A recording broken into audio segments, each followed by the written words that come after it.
Picture the scene, right?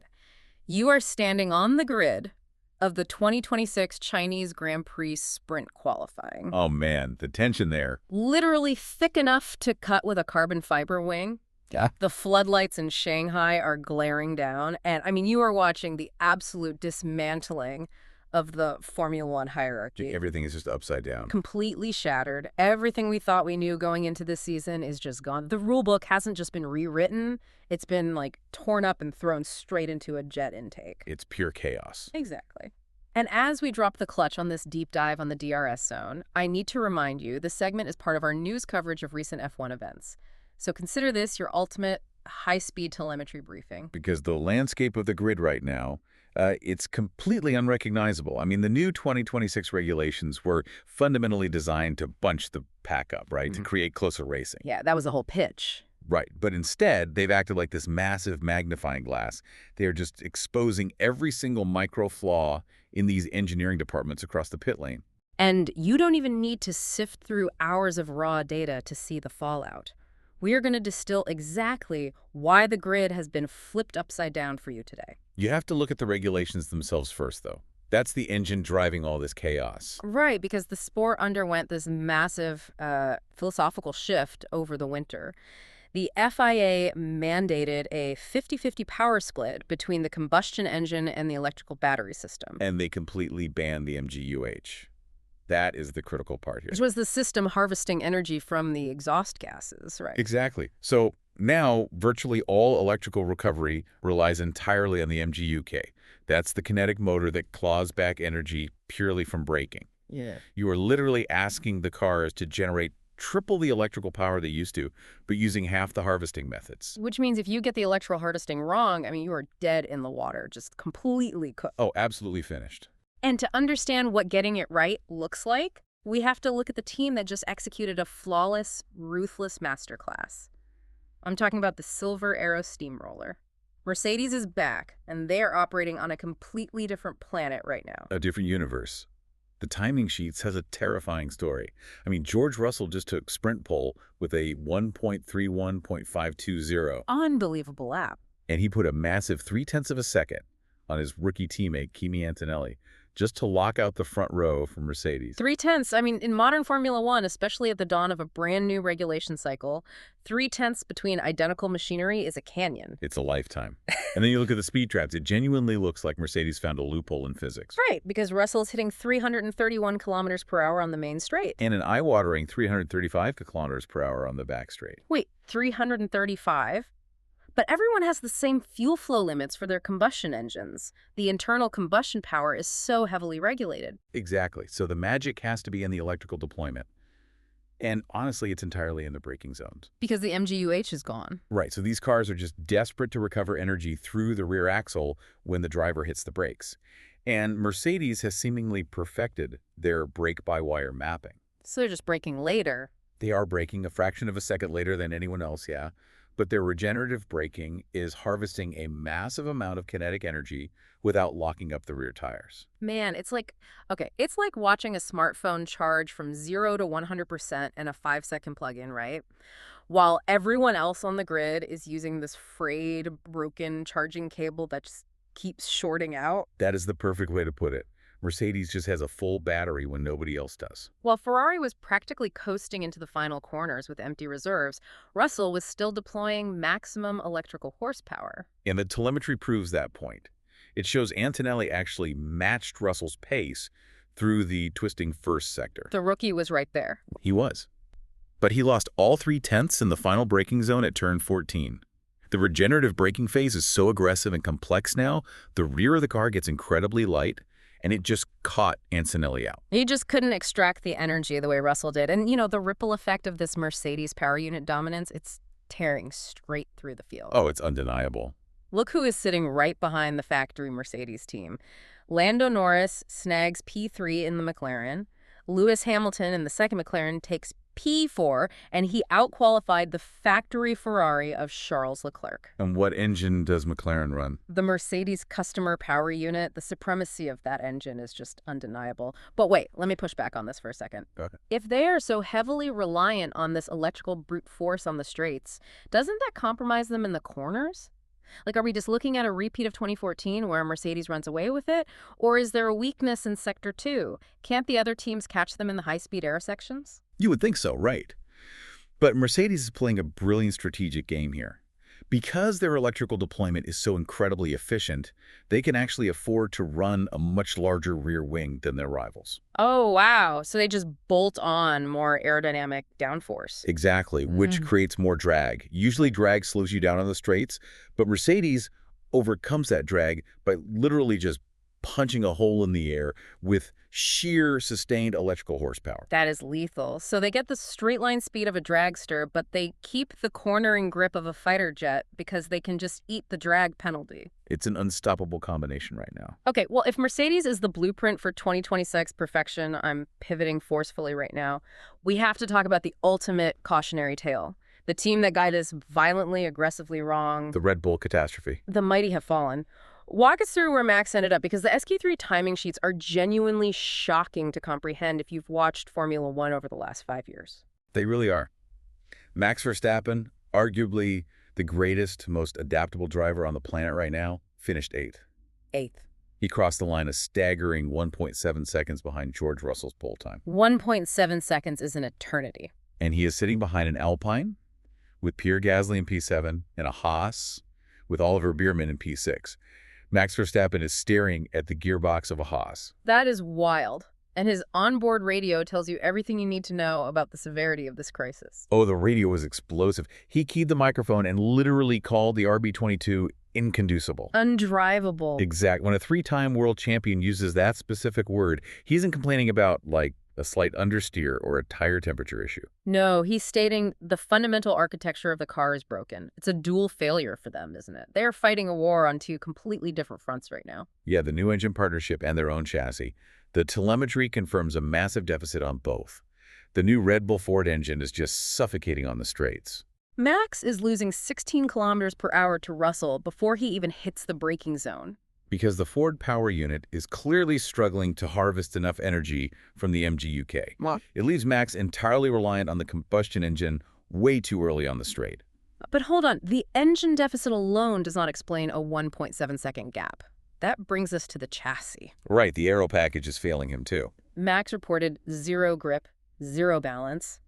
You can see it on the onboard camera. He is physically wrestling the steering wheel in the sweeping corners where Red Bull's aerodynamics are usually just planting the car to the ground. He's fighting the car the entire lap. It's like a chess grandmaster being forced to play a world championship match with half his pieces missing. No amount of sheer talent can overcome a fundamentally broken tool. That's spot on. He is hemorrhaging massive amounts of time in the medium and high-speed corners. Max is trying to overdrive the car to make up for the engine deficit, but the aerodynamic platform is just collapsing underneath him. The floor simply isn't generating the downforce. But I have to ask you, we know the engine rules change, sure, but Red Bull has aerodynamic geniuses. How did they get the chassis so wrong in the corners? Is it just a setup issue they can fix when Parc Fermé opens? When we are talking about a 1.7-second deficit, we are way past setup tweaks. What we are likely looking at is a severe structural failure in their correlation. Okay, break that down for the listener. What does a correlation failure actually mean for the mechanics and engineers in that garage? It basically means the tools they use to design the car are lying to them. You design these cars in a virtual environment using computational fluid dynamics, and then you test a scale model in a physical wind tunnel. Right, standard F1 engineering. But if the wind tunnel says a specific front wing will generate 1,000 pounds of downforce, you build it. A correlation failure means that when you bolt that physical wing onto the car on the actual track in Shanghai, it only generates, say, 500 pounds of downforce. Oh man, so they are essentially flying blind. The map they used to build the car doesn't match the actual terrain of the racetrack. Exactly that. The suspension geometry, the ride height, the floor edges, all of it is built around data that simply isn't translating to reality. And when Parc Fermé opens, they can alter the suspension stiffness or tweak the wing angles, but you cannot engineer your way out of a 1.7-second correlation hole overnight. No. The concept of the RB22 itself might be dead on arrival. Which is a terrifying reality for anyone wearing navy blue in that garage right now. But look, as bad as the air is up in the midfield for Red Bull, there is a completely different, brutal reality unfolding at the very back of the grid. It is a dark, desperate place to be right now. The back of the pack isn't even racing for points. They are engaged in a fierce battle simply to avoid being dead last. The basement dwellers. We have to look at the painful SQ1 exits for Carlos Sainz, sitting all the way down in P17 for Williams, and Fernando Alonso, languishing in P19 for Aston Martin. The back row is firmly locked down by Williams, Aston Martin, and Cadillac. Let's start with Williams. What on earth is happening to the FW48? The primary enemy of the Williams right now is excess weight. With the massive new battery packs required for these 2026 regulations, keeping the car under the minimum weight limit is a massive engineering hurdle. And the FW48 is heavily compromised by being overweight, which is the ultimate lap time killer. It destroys everything. Right. It destroys your tires because of the extra inertia sliding through the corners, it dulls your acceleration off the line, and it extends your braking distances. It compounds every single problem on the car. And to make matters worse, Carlos suffered a telemetry issue in practice. Oh yeah, the data feed just completely dropped. The team lost their data feed from the car, which limited him to just 15 laps of running before sprint qualifying. 15 laps to understand a brand new regulation car. Around Shanghai, of all places. A circuit famous for its punishing, long, sweeping corners that demand perfect front-end grip. He went into qualifying completely blind. He was wrestling a heavy, unpredictable machine that severely lacks aerodynamic downforce. And yet, honestly, his situation looks almost manageable when you compare it to the absolute desperation over at Aston Martin. Aston Martin threw everything at the wall this weekend for Fernando Alonso. They changed the electronic control unit, literally the brain of the car. And they swapped out the entire battery pack for Fernando, too. Desperately hunting for some kind of performance, and what did they find? They found that the AMR26, paired with its new Honda power unit, is completely toothless. The telemetry comparison between Sainz and Alonso is one of the most mind-bending stats of the weekend. It perfectly illustrates the terrifying disparity in these new engine concepts. Break down the numbers for us. Carlos Sainz, in the heavy Williams powered by a customer Mercedes engine, hit 336 kilometers per hour on the main straight. Fernando Alonso, in the Aston Martin powered by Honda, topped out at a pathetic 307 kilometers per hour. 307 kilometers per hour. I need you to visualize that speed delta right now. A 29 kilometer per hour difference on a straight line in Formula One. It's absurd. That is the equivalent of sitting at a dead stop in city traffic while another car legally blows past you at the speed limit.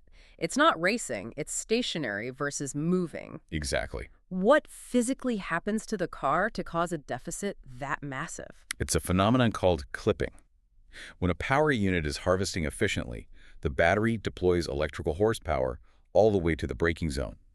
But the Honda power unit is severely lacking in its regenerative capabilities. So it just runs dry. The battery simply runs out of juice halfway down the 1.2-kilometer Shanghai Straight. So the electrical deployment just shuts off abruptly. Bam, nothing. It shuts off, and suddenly, Alonso goes from having nearly 1,000 horsepower to relying entirely on a 500 horsepower internal combustion engine. And at 300 kilometers per hour, the aerodynamic drag on an F1 car is immense. When the electrical power cuts out, the car hits a literal wall of air. Fernando is entering the braking zones 29 kilometers per hour slower than his rivals, simply because the engine has nothing left to give. You are a sitting duck. You can't defend into the corner, and you certainly can't attack. But consider the mental toll on these veteran drivers for a second. It has to be exhausting. You have Sainz and Alonso, two guys who have fought for Grand Prix wins and podiums, fighting over scraps in 19th place. And Alonso got on the microphone after the session and said, "We are 3/10 behind Williams now, compared to 8/10 behind them in Australia." Trying to find a silver lining. But I have to ask you, are we seriously celebrating a microscopic chassis improvement when the engine is clipping that badly? Is that a sign Aston Martin actually understands how to fix this car? Look, it is purely survival psychology at this point. When you are operating at the absolute bottom of the timing sheets, you have to manufacture micro-victories just to keep the hundreds of mechanics and engineers back at the factory motivated. So it's a morale thing. Mathematically, yes. Reducing a gap from 8/10 to 3/10 shows they are finding a slightly better setup window for the chassis. But the reality is much bleaker than the math suggests. Oh, much bleaker. Let's be entirely realistic here. When your engine is giving up 29 kilometers per hour on the straights, your chassis could be designed by aliens, and you still wouldn't score a single championship point. The aerodynamics just cannot overcome a flat battery. Right. They can't overcome a battery that goes flat halfway down the longest straight on the calendar. Aston Martin isn't celebrating a fix. They're celebrating the fact that the boat is sinking slightly slower than it was in Melbourne. It is pure damage limitation. The boat is sinking slightly slower. That is a brutal assessment, but the speed traps back you up 100%. So what does this all mean as we look ahead to the grid forming up? It means we are staring down the barrel of a highly volatile sprint race at 4:00 a.m. The energy is at a boiling point. The entire pack behind Mercedes is desperate. Right now, the midfield is praying for a miracle to disrupt that Silver Arrow front row lockout. They need something crazy to happen. People are looking at Ferrari, hoping their specific turbocharger design gives them some sort of magical high-torque launch off the start line. They are praying for turn one chaos, because if George Russell and Kimi Antonelli make it through the first 3 corners cleanly with that massive electrical deployment advantage, they're going to vanish into the distance. The irony of these 2026 regulations is just staggering to me. Yeah. The FIA designed these rules explicitly to level the playing field, Right. Tighter racing, less dirty air. more overtaking. But instead, what we have seen in China is the exposure of the brutal, unforgiving nature of modern automotive engineering. If you miss the mark on the MGUK electrical harvesting by even a fraction of a percent, you don't lose a tenth of a second, you lose a full second. You don't just lose a lap time, you lose your entire season. And that is what is so captivating about this deep dive on the DRS zone today. You don't need to be an aerodynamicist to see the stakes. The stakes are higher than ever. You now know exactly what to watch for when the lights go out.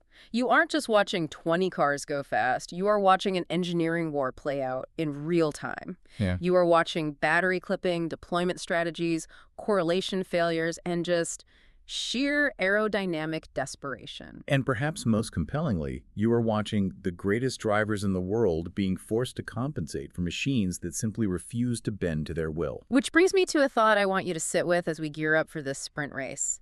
If Max Verstappen, the most lethal driver of this generation, is bleeding 1.7 seconds a lap in a car he actively calls undrivable, what does that mean for the future of these 2026 regulations? It's a scary thought. Can sheer driving talent even exist as a differentiator in this new era, or have the engineers, the wind tunnels, and the battery maps completely taken over the sport? Think about that. Make sure you follow DRS Zone on TikTok, Instagram, and YouTube so you never miss a corner, a crash, or a controversial telemetry drop. We'll see you on the grid.